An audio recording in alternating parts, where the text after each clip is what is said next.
Ryan, we see our buddy over there, Jake Skelly over there.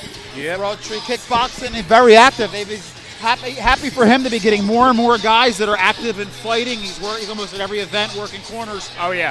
Glad to see more and more schools. Yeah, the more schools having more success, the better it is for everybody. Yeah, and the Broad Street Kickboxing team is, they're definitely, they have a solid squad over there. And, bringing in Fidel Raposo today, correct? Yes. So. And he's 0-1, but he lost. It was a great fight. It was a majority decision loss to Skylar Smith. Okay. It was a soft fight. Okay, so this should be good. And, this is at a catch weight of 160 against Chris Butterworth. So, maybe he had a rough weight cut in his first fight. Maybe without the strain of that, we'll see. Or maybe he's just put on size and muscle, or maybe he just accepted his short notice and is just here for a fight. I don't know. But I'm looking forward to it. That's for sure. And his opponent is out of Bill Algio MMA, and you were talking to Bill backstage, and he didn't want to make any predictions, but he gave you a couple nuggets. Oh, yeah.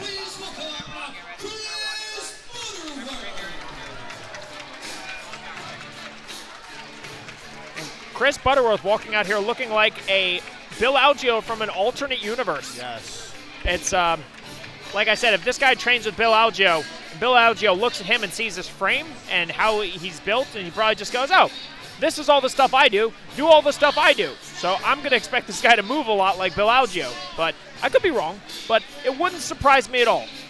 I mean, that's a tall dude. That's a tall individual. So. And this is Chris Butterworth's debut, correct? No, Butterworth is 0-1. He lost a majority decision. He lost a decision at AOW 36, but it was a close fight, and he represented himself well. But okay. He lost a decision. Got it. I think I actually remember that fight. Yeah. So yeah, we've seen Chris Butterworth in the cage before, but between Butterworth 36 and Butterworth 41, you can do a lot of work. So we're going to see what happens moving forward from here in this fight between Chris Butterworth and Fidel Raposo.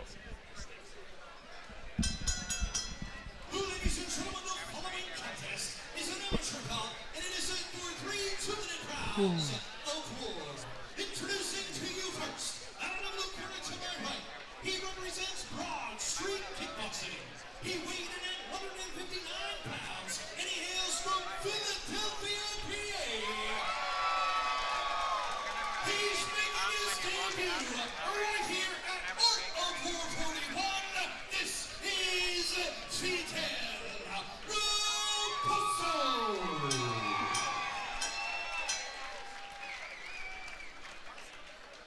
And here's the opponent out of the red corner to my left. Looks a little bit like Matt Brown. 162.6 pounds. He hails from Doylestown, Pennsylvania, and represents Algio MMA.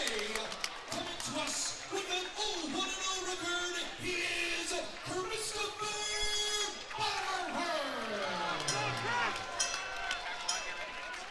Your referee is Casper Oliver. Billy's been getting over there with us. Bill, he's been coming over to Marquez twice a week, sending his guys over. Joey Milano's been training with us a lot.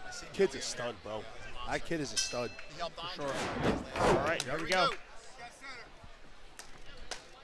Calf for quad, back and forth here between Chris and Fidel.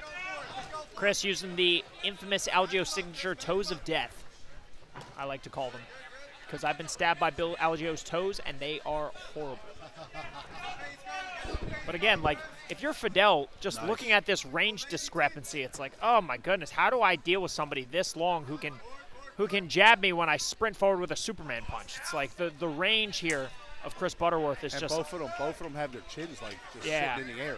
It's and look, and Butterworth is a switch hitter, stabbing with both hands. And see, that shot would have landed against everybody else but Chris Butterworth, because he's got this height and range advantage.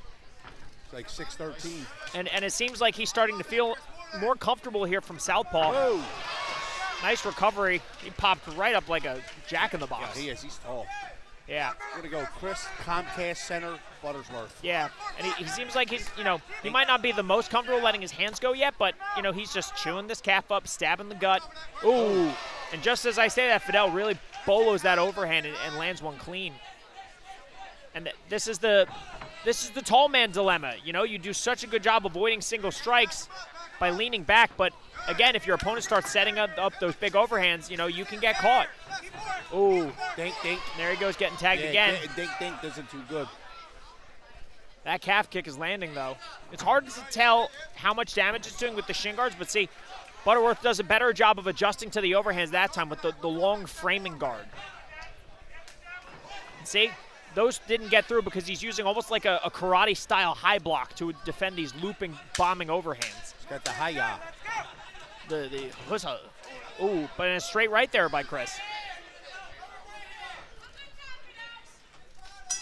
Close round. Yeah, and again, it's funny. Just as swing round. And just as I said, that Butterworth bombing the Superman punch. So, and getting caught with maybe 2 punches by Fidel, who just said, I'm just going to plant and throw when he moves forward.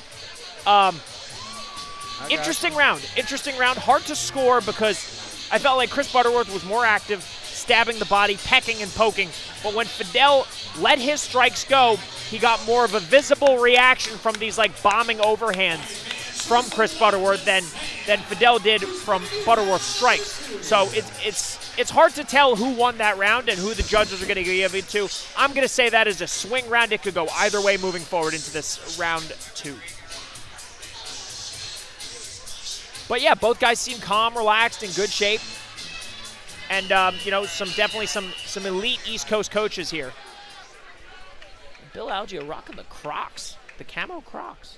All right, fans, make noise and let's hear it for round number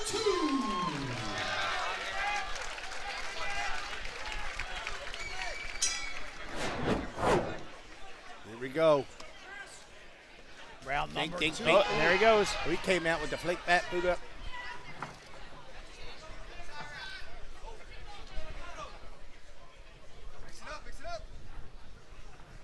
Butterworth using the feints.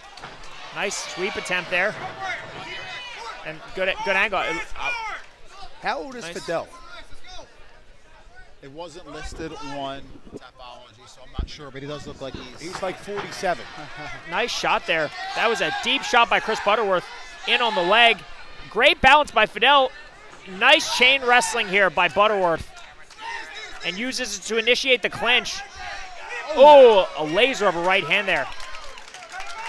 And now he's getting his, see how he used the feint, the level change fake to set up that jab? Fidel responds with a nice low kick. And just keeps, the Algeo team, man, they just commit well to the calf and to the toes, to the gut. A lot of these guys, they're all really dangerous with some of these like long, sneaky strikes that can change the tide of a fight very, very quickly. Butterworth attempted a knee there and got caught with a nice shot there by Raposo. Comcast center with a knee. Oh, that was a big shot Yeah, by Fidel. big- And Fidel sees it now. Yeah, he didn't. Chris did not like that shot. I can't tell if it damaged his eye from this angle, but he got tagged there. Oh, that comes with age. Fidel's getting confident now and banging this big overhand right. He's hit it 3 times in a row, and you can see the, as soon as I say it. Comcast with another knee. Nice shot there. And Butterworth is using his range to his advantage here, but Raposo closing distance and cracking this right hook where he feels comfortable throwing it.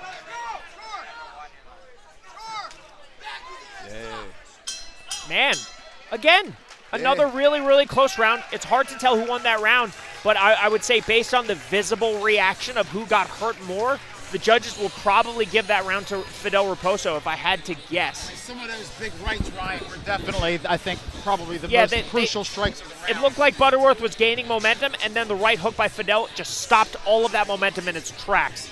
And, yeah, with that very close swing round in the first and a close but probably round given to Fidel, I think Butterworth is really going to need to put on a decisive third and final round to see if he can get a decision here. Or he needs a finish. Fidel just got the face of the uncle that steps off the grill and starts slap boxing with the young nephew. That's what he reminds me of. Hey, the old dog. The old dog still got some bite in him, man. I got you. Bob, you got any bite left? What if Fidel? I do. But What if Fidel was like 20? I have to take a pill once. I have to take a pill for it, though, Justin. When you get to be in your All right. It's going to be man. terrible Crazy. if Fidel hears us back and. Yeah, what if Fidel's like, dude, I'm like 23. What are you guys talking about? I'll leave that. If Deb gets complaints, that's on Justin. Well, look, Fidel's got some damage on his face, too, from some of these Butterworth straight shots. He's got a little bit of graffiti on his mitt. And Butterworth in on a nice shot. Oh, man. Nice. I think his corner heard you, Ryan, and they agreed it needs a big round. Yeah, for sure. And they're trying to get that takedown. He came close there, but, you know, the tall guy trying to shoot on the short guy, it's often a lot harder than you would think to get that takedown. Just, you know, the taller guy has to cover a lot of distance and get low really fast. But he timed that one beautifully. Oh, my. And a nice defensive action here by Fidel. He popped right up. And this is bad for Chris Butterworth here. Walking backwards ain't going to work. Unless he's landing effectively moving back. But again, like you said, a lot of judges won't notice that. They just notice the man moving forward. Yeah, Fidel's cage control right now is crazy. But see, like, the pressure by Fidel is great, but he's not landing. Butterworth is actually getting the cleaner of these exchanges aside from that nasty little headbutt right there. And a good turn attempt by Butterworth, but Fidel looks like, you know, the stockier guy here. And look. That knee looked like it hit where it was supposed to. Yeah. It did. You got him breathing heavy. He's got his mouth open. Oh, man, he shot in fast there on that shot. Let's see, but Fidel's takedown defense has held up really well in this fight. And once again, it holds up again, and now he's got Butterworth in a bit of a guillotine front headlock snap position.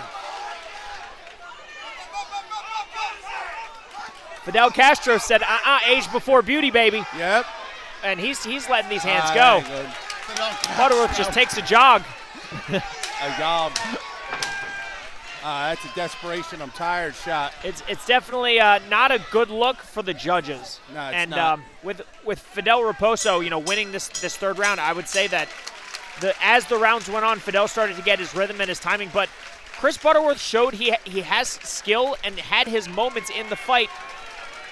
This was a very, very close fight, and if Butterworth wins this fight, you can't really be that mad at it because it was a very back-and-forth fight. Yeah, Fidel got Howie Mendel in his corner. I was going to say, that being said, I think Fidel Raposo has probably won this fight on a decision if I had to guess, but I would not be surprised if it was a split decision going either way. And listen, I still think even if Chris falls to 0-2, I still look forward to him and his progression because I see talent there. It's just a matter of him getting more work in and you know, getting better. There's a lot of skill. There's things that you can't teach, that frame, that lankiness, the willingness to switch stances.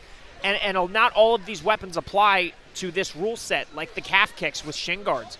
Calf kicks with shin guards can only do so much. You get hit with a calf kick in a fight with no shin guards, it is a completely different ballgame. Plus, in a 2-minute round, cardio really doesn't come into play as much as longer rounds. Absolutely. So, you know, again, it's like you don't really get a full grasp on what you're capable of until you get way later in your career in these rule sets. Yep. Like, and I'm so glad that we do the advanced amateur rule set. I was actually, this is how old I am, I was the first advanced amateur rules fight in Pennsylvania. And after 9 regular amateur rule set fights in PA and Jersey. And I was so excited to ground and pound, and then I caught somebody in a choke in 30 seconds and never got to throw a single strike on the ground. So, and I didn't even get a 3-minute round. So that being said, it's like these guys get worlds more experience nowadays, and it's going to help them progress to the professional level and do it correctly. Yep. One of the things I love about the sport is the evolution of also the athletic commission. PA has nailed their advanced amateur rules with 3 fights, not 3 wins. We could have kickboxing mixed in there, so they also have evolved a little bit, just like the sport. First off, let's hear for these 2 great fighters going all 3 rounds.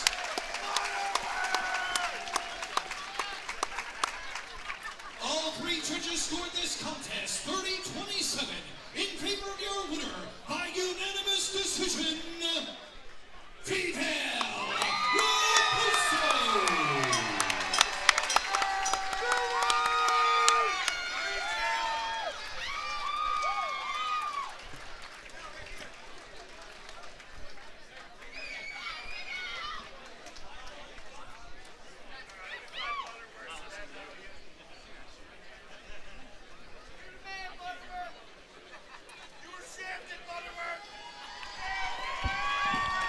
Like I said, listen, both of these guys are game fighters, and guys like this is where we have great cards. It was a close fight. As I told you